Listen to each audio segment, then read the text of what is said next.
May dayaan nga bang nangyayari ngayon sa PVL? Isang panibagong issue na naman ang hindi nagustuhan ng mga fans sa PVL.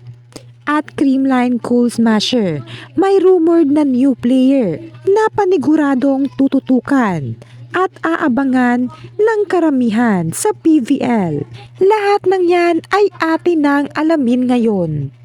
Isang panibagong issue na naman ang kinakaharap ngayon ng Akari Chargers na tila ay parang hindi pa rin sila nakakalaya mula sa pambabatikos ng publiko. Isiniwalat ka ng coach ng PLDT ang bagay na ginawa ng Akari na hindi sinang-ayunan ng karamihang fans. Dahil ang dapat sana'y magiging laban ng Akari versus PLDT ngayong paparating na Sabado ay pinakansela ng Akari Management dahil ang natatanging rason ng Akari ay dahil napagod na umano ang kanilang mga players sa sunod-sunod nilang laban kontra sa mga teams ng PVL. Nakakarami na nga daw silang nilaro ngayong taon at ang nakakalungkot pa ay sunod-sunod pa ang kanilang pagkatalo. Ngunit nanalo naman sila sa kanilang huling laban bago magkaroon ng break ang PVL. At narito naman ang naging pahayag ng coach ng PLDT. Dapat may game kami ng 14 si Akari, pero na-request nilang i-move ng January 18 dahil marami na raw silang games. So na-approve naman dahil. At dahil sa kanyang naging pahayag dito, ay muli na namang pinagbintangan ang Akari Chargers na may dayaanan namang ginawa ang Akari laban sa PLDT at ibang teams. Lalo na ang kanilang team manager na si Mosey Ravena na masyadong malakas umano ang kanyang kapit sa PVL.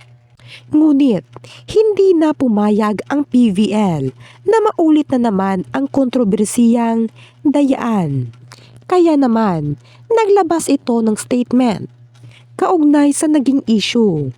Ani nila, the revised schedule finalized before conference November 9 opening underscores the league's commitment to maintaining a competitive equity and a balanced playing field for all teams. Ang PVL nga mismo ang nagpa-revise ng schedule at ang lahat naman ng teams ay sumang-ayon dito.